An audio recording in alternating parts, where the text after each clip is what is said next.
esse eu lírico aí, melhor dizendo, esse heterônimo pessoano, ele tem muito a falar sobre isso. Tem muito a falar sobre essas inconstâncias, essas possibilidades variadas, né, que a gente pode pensar são variadas mesmo, né? Até no sentido da gente ler um poema desse e ficar pensando em tudo que está acontecendo agora, né? Essas transformações todas, porque como eu estou falando para vocês, a linha de trabalho hoje é diferente. Se a gente for analisar, o trabalhador hoje ele é considerado de forma diferente do que era na época do Fordismo. Eles estão querendo acabar com a carteira de trabalho, gente. Ou seja, o trabalhador hoje em dia ele vai ter, né, os seus direitos comprometidos. Então vejam só, uma reflexão aqui à parte, né? Mas que tem a ver. Num primeiro momento, a exploração. Num segundo momento, o estabelecimento de direitos. E no terceiro momento, a supressão desses direitos. Então a gente está evoluindo ao invés de evoluir. E a gente não está falando só em termos de Brasil, não. É uma tendência.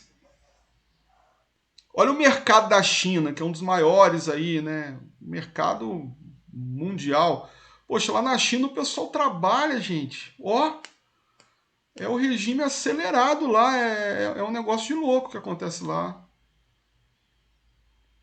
Esse modelo está meio que se desdobrando, né? Enfim, olha quanta coisa que o poema faz a gente pensar. Essa questão do luar, vamos chegar lá, né?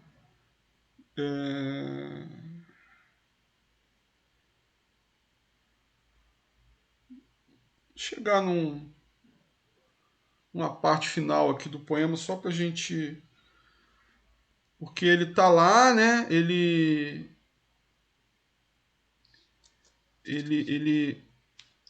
tá precisando ir para Lisboa. Ao volante do Chevrolet pela estrada de Sintra, ao luar e ao sonho. Aí, você mandou bem, hein? Na estrada deserta. Então, assim, configura-se um cenário, né? Ao luar e ao sonho. Caramba, duas coisas, né? Luar e sonho. Aí entra mais um terceiro elemento, que é a estrada deserta, né? Tem a ver com o imaginário, é uma cena, né? Uma cena que se estabelece. É uma cena, vamos colocar assim, quase que romântica. Pode ser uma cena sei lá, do ultra-romantismo, dos romances góticos. Enfim, a gente fica assim meio ressabiado. O que pode acontecer nessa estrada deserta ao luar e ao sonho? O que vem por aí, né? A gente fica imaginando, o que vem por aí? Aí, sozinho guio quase devagar, e um pouco me parece ou me forço um pouco para que me pareça. Então, assim, é quase como se ele estivesse querendo forçar ali uma interpretação, né? Tipo, tem toda uma pompa e circunstância, ele está meio que forçando a mão ali para que isso aconteça. Não é tanta pompa e tanta circunstância assim, não. Que sigo por outra estrada, por outro sonho, por outro mundo. Que sigo sem haver Lisboa deixada ou Sintra a que ir ter, ou seja, ele sai de Lisboa e está indo para Sintra. Que sigo e que mais haverá em seguir, senão não parar, mas seguir, ou seja, está em movimento. Está em movimento.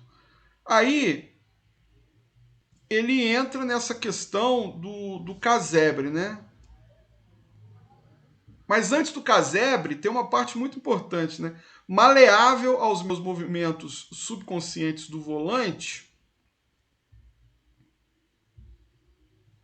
maleável aos meus movimentos subconscientes do volante. O que significa isso? Ele e o carro era uma coisa só. Quando você está dirigindo, quem sabe dirigir sabe disso. Você está dirigindo, você passa a marcha, você pisa na embreagem, solta, passa a marcha, freia, né? Você faz isso. Quando você está aprendendo a dirigir, você pensa assim, nossa, como é que eu vou fazer? Peraí. E quando que eu vou ter que colocar a terceira mesmo? Não, não, calma, meu amigo. Você vai aprender isso com a prática. Aí você vai fazendo aquilo, esforço e repetição. Esforço e repetição. Esforço e repetição. Daqui a pouco você está ali, sei lá, você está pensando na morte da bezerra e está ali dirigindo, pisando na embreagem, passando marcha, fazendo pé de pato. Você não está nem se atinando para nada, ou seja, aquilo está internalizado em você e você já virou quase que a máquina. O carro e você é praticamente a mesma coisa. Enfim. Aí ele vai, né? Ele diz: maleável aos meus movimentos subconscientes do volante, galga sobre mim, comigo, o automóvel que me emprestaram. O carro não é nem dele. Emprestaram para ele o carro. Sorrio do símbolo ao pensar nele. E ao virar à direita. Em quantas coisas que me emprestaram eu sigo no mundo? Quantas coisas que me emprestaram guio como minhas? Quanto me emprestaram, ai de mim, eu próprio sou. Então, ele joga aqui pra gente uma provocação. Tipo, tudo que a gente tem tá emprestado. A gente não é dono de nada. Quando a gente morre, a gente não larga tudo. Olha o Paulo Gustavo, cara multimilionário. O cara morreu, foi cremado, já sumiu. Não tem mais nada dele. Acabou, Paulo Gustavo. Largou para trás aquela mansão dele maravilhosa lá, os filhos maravilhosos dele, né? Largou tudo para trás aí, ó. Ou seja, aí a gente acha que nós somos dono das coisas, né? Ah, tipo, sou dono de não sei o quê, isso é meu, tudo mais. Será que as coisas não estão emprestadas para nós, né? Ou seja, eu percebi um conflito interno no poema. Isso teria relação com o autor e com a criação dos heterônimos? Pera lá, vamos com calma, que isso aí é uma questão que depois a gente desdobra isso. Tem a ver, tá? Mas vamos pensar no poema. O que o poema está dizendo para nós? Enfim, o que esse heterônimo, que é um eu lírico, né? Mas enfim, o que esse heterônimo está dizendo para nós? Vamos pensar nisso. Então ele está aqui problematizando coisas, ele está problematizando até mesmo todos aqueles ideais românticos lá que nós estudamos, ele está problematizando aqui, porque o heterônimo aqui, porque esse cara que está aqui, a gente sempre pensa, quando a gente está lendo, a gente sempre pensa que ele é o Álvaro de Campos. Ainda tem essa. A gente sempre configura como sendo o Álvaro de Campos. Porque numa escrita normal de poema, a gente pensa assim: ah, tem o Carlos Drummond de Andrade, né? Que é o ser humano, Carlos Drummond de Andrade, e tem o eu lírico dele que está escrevendo o poema A Morte do Leiteiro. Né? O artista ali, ele está produzindo, melhor dizendo, ele está produzindo ali no poema A Morte do Leiteiro, existe um eu lírico ali que está, né, trabalhando ali naquele poema e tudo mais.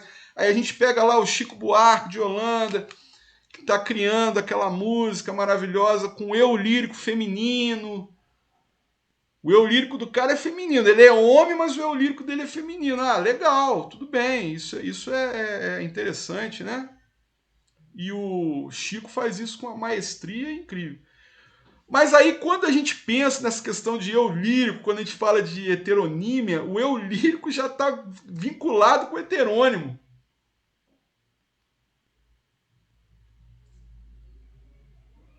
Estou matreiramente tentando responder a sua pergunta, mas assim, ainda não na totalidade. Mas o eu lírico, o cara que está aqui, a gente sempre pensa na visualização do Álvaro de Campos. Né? Enfim. E ele está problematizando para nós possíveis seguranças. Quando chega nesse período aí da modernidade do século XX, que seguranças nós temos? Tá tudo muito instável, gente. A vida está se transformando freneticamente porque tem um novo paradigma aí, tem uma nova arquitetura até, uma nova paisagem, melhor dizendo, se estabelecendo no mundo e que está chamando essa modernidade para briga, né? Está chamando esse progresso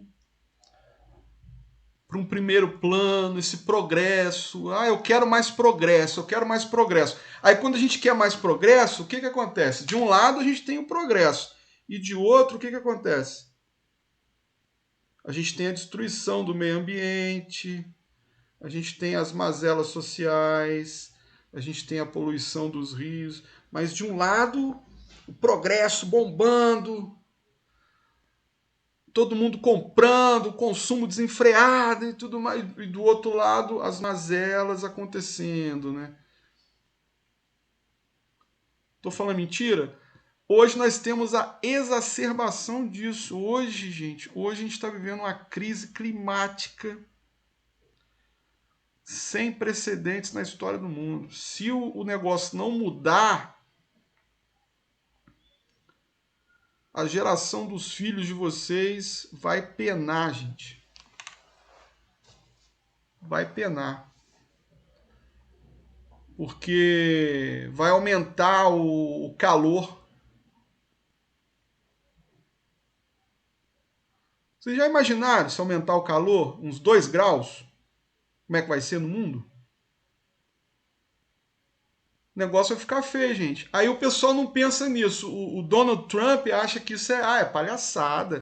Esse negócio de crise do ambiental, isso é uma coisa fabricada pela esquerda para complicar a vida do pessoal que quer trabalhar, o pessoal que é correto e tudo mais, quer produzir coisas para a galera comprar e tudo. O mundo é assim e tudo mais. Bom, a questão é, o Fernando Pessoa, melhor dizendo, o Álvaro de Campos, ele está problematizando uma questão aqui que tem a ver com essa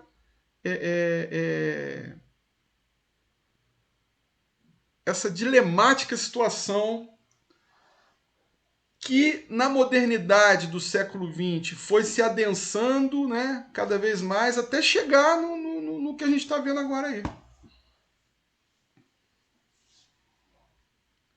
O apogeu da máquina. O suprassumo da máquina. Mas a máquina, ela não consegue tomar conta do homem.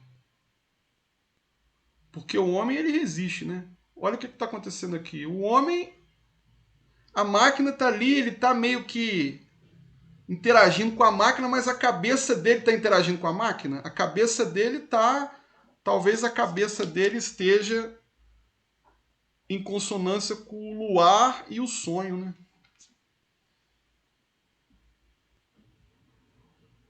Aí ele chega para finalizar, ele vai, né? Na estrada de Sintra, ao luar, na tristeza ante os campos e a noite, guiando o Chevrolet emprestado desconsoladamente, perco-me na estrada futura, sumo-me na distância que alcanço, e num desejo terrível, súbito, violento, inconcebível, acelero. Olha a máquina aí, ele acelera, ele vai. Mas o meu coração ficou num monte de pedras de que me desviei ao vê-lo sem vê-lo. À porta do casebre, o meu coração vazio, o meu coração insatisfeito, o meu coração mais humano do que eu, mais exato que a vida, na estrada de Sintra, perto da meia-noite, ao luar ao volante, na estrada de Sintra, que cansaço da própria imaginação, ele já não aguenta mais. Na estrada de Sintra, cada vez mais perto de Sintra, na estrada de Sintra, cada vez menos perto de mim. Reparem, ele está acelerando. O coração dele ficou num monte de pedras. Ele acelera, o futuro chega. Ele está cada vez mais perto do destino dele. O destino dele pode ser o futuro, e esse futuro não é nada bonito. Álvaro de Campos, meus queridos e minhas queridas.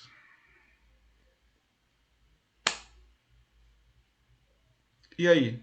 Falei tanta coisa para vocês hoje, mas tanta coisa importante. Tanta coisa importante. Porque quando a gente está falando de Portugal e tudo mais, a gente não está falando só de Portugal, não. A gente está falando de tudo. O Portugal é só um pretexto ali para falar do mundo, né? É um pretexto para falar do mundo. Não está falando só de esse poeta. Aí é que tá. O Fernando Pessoa, né? Fernando Pessoa. Não é o Álvaro de Campos, o Ricardo Reis, Alberto Caeiro, não é nada disso. É o Fernando Pessoa. Ele é um cara universal.